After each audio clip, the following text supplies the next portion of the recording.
Assalamualaikum warahmatullahi wabarakatuh. Ahlan wa sahlan, kembali lagi bersama kami di Abdul Latif Channel. Sebelum ke pembahasan, jangan lupa untuk menekan tombol like, tombol subscribe bagi yang belum, dan tak lupa untuk menekan tombol notifikasi agar mendapat notif jika ada video baru, dan juga sebagai dukungan untuk perkembangan channel ini. Toyib, langsung kita ke pembahasannya. Assalamualaikum warahmatullahi wabarakatuh. Jumpa lagi dengan saya. Di video ini kita akan melanjutkan kajian kitab Al-Futuhat Al-Madaniyah fi Syu'abil Imaniyah yang ditulis oleh Syekh Nawawi Al-Bantani, yaitu seorang ulama dari Indonesia yang sangat alim sekali, yang punya karangan sangat banyak. Dan alhamdulillah kita sebagai pewaris ilmu-ilmu harus juga mengkaji kitab-kitab yang dibuat oleh ulama kita. Nah, di sini kita akan mempelajari tentang cabang-cabang keimanan.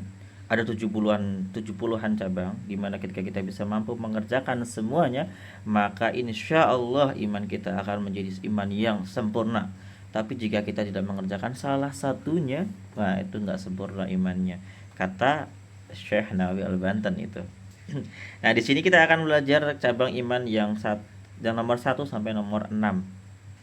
Dimana kita tahu itu pasti juga cabang iman yang disampaikan Rasulullah SAW melalui hadisnya, yaitu beriman kepada Allah, malaikat, kitab, rasul, dan iman qada. Tapi bagaimana cara beriman? Nah, di sini kita akan baca kitabnya. Bismillahirrahmanirrahim. Qala al-musannif rahimahullahu taala wa nafa'ana bihi wa bi'ulumi fid dharain amin ya rabbal alamin. Al-awwalu al-imanu billahi wa sifatihi wa hudusi ma dunahu, yaitu beriman kepada Allah Subhanahu wa taala, beriman dengan sifat-sifatnya, dan beriman mempercayai bahwa selain Allah semuanya itu bersifat hadis. Hadis atau hudus. Hudus itu artinya baru. Jadi selain Allah semuanya itu baru. Sedangkan Allah tidaklah hadis, dia qadim. Qadim itu tidak ada awalnya. Dia sudah ada. Sedangkan hudus itu ada permulaannya, gitu. Keberadaannya ada awal. Sedangkan Allah keberadaannya tidak ada awal. Dialah yang pertama tanpa awal. Sedangkan hudus itu ada permulaannya, begitu. Wallahu ta'ala la yufhamu ilahan illa min haitsu asma'ihi, atau asma'uhu bisa, illa min haitsu asma'uhu al-husna, la min haitsu innahu mu'arran an hadhil asma'il husna. Maka Allah Subhanahu wa taala itu tidak difahami sebagai Tuhan illa min haitsu asmaul husna, kecuali dari nama-namanya yang indah. La min haitsu innahu mu'arran an hadhil asmail husna, bukan dari segi bahwa Allah itu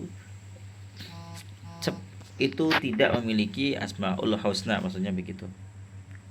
Artinya begini, kita memahami Allah, memahami Tuhan, mengenal Allah itu dari asmaul husnanya itu.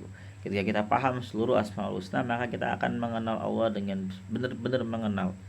Maka dari itu para ulama menganjurkan kita untuk mempelajari asmaul husna. Dan bahkan bagi orang yang sudah betul-betul paham dengan Allah, maka dia akan mengetahui asmaul azam. Asmaul azam itu suatu sifat Allah, yang nama Allah yang sifat Allah yang sangat agung, yang dimana kita berdoa dengan asmaul azam tersebut, doa kita pasti akan dikabulkan oleh Allah Subhanahu wa taala. Wa huwa alam, ya. Saya pernah mendengar itu. Jadi penting kita untuk memahami asmaul husna. Fala budda min tauhidi ainihi ta'ala wa qasdi asmalihi. Maka wajib untuk mengesahkan Allah Ta'ala, hanya Allah, Tuhan satu, gak ada yang lain. Wa qasdi asma'i, dan seluruh nama-namanya.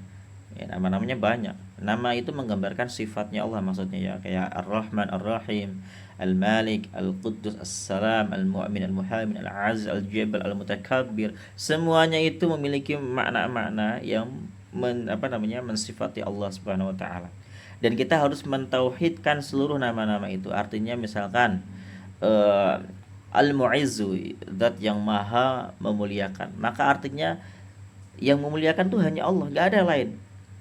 Jadi semua selain Allah tidak memiliki manfaat apapun. Tidak ada yang bisa memuliakan kecuali Allah.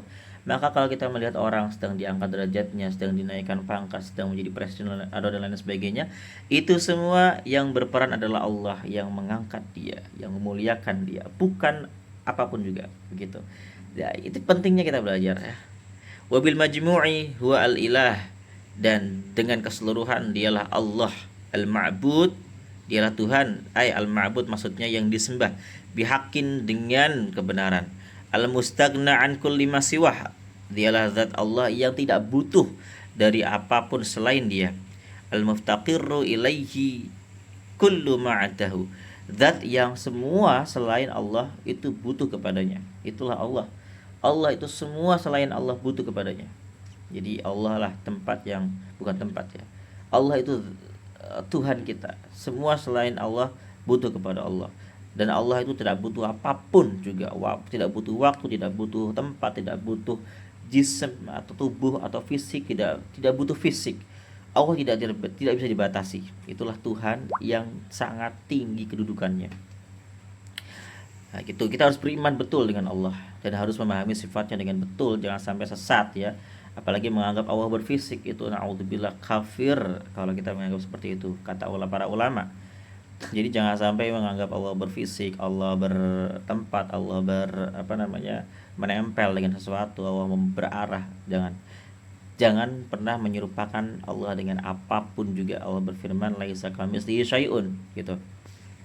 Kemudian wasani, yang kedua, iman yang kedua adalah al-imanu bi malaikatihi, beriman dengan malaikatnya Allah.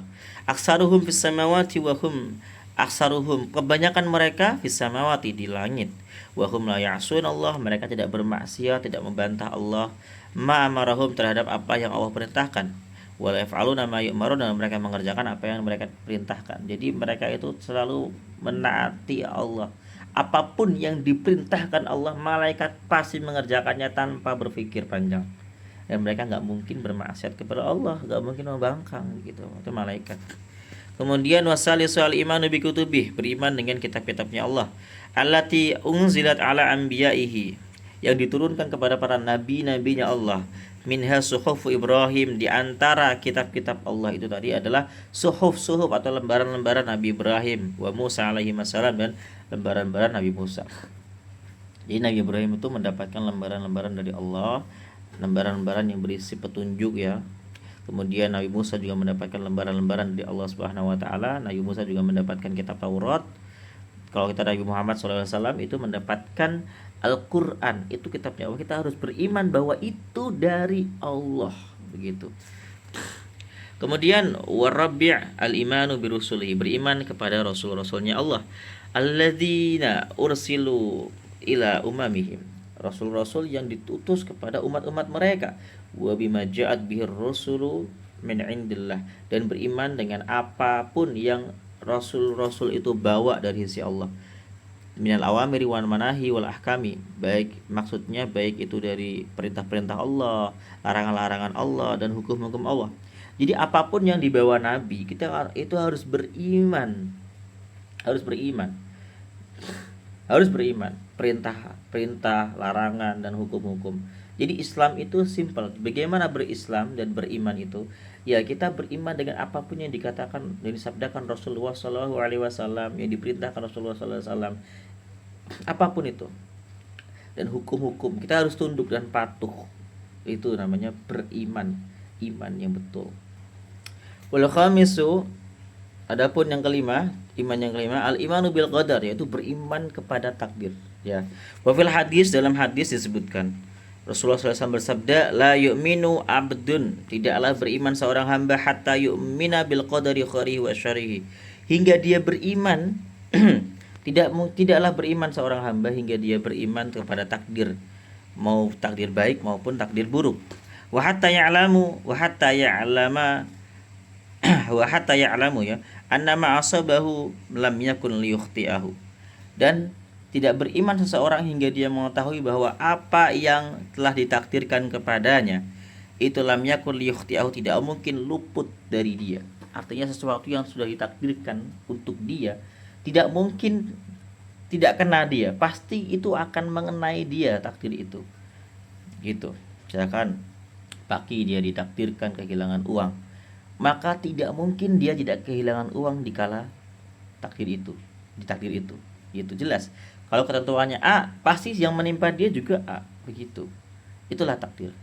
Wa anna ma akhtahu, dan bahwasanya apa yang luput dari dia lam yakun liyusibahu, tidak akan menimpa dia. Artinya sesuatu yang tidak ditakdirkan dia tidak mungkin menimpa dia. Jadi sesuatu yang sudah ditakdirkan oleh Allah Subhanahu wa taala pasti itu akan menimpa kita. Dan Allah sudah tahu semua takdir kita, dia sudah menetapkan seluruh takdir kita. Oleh karena itu apapun yang ditakdirkan Allah pasti menimpa kita, nggak mungkin tidak. Begitu loh, itu maksudnya seperti itu. Jadi sebagai orang yang beriman, kita harus betul-betul beriman dan yakin dan meyakini bahwa Allah sudah menentukan seluruh takdir kita. Dan kita harus beriman, itulah takdirnya Allah Subhanahu wa taala. Jangan sampai berputus asa ya.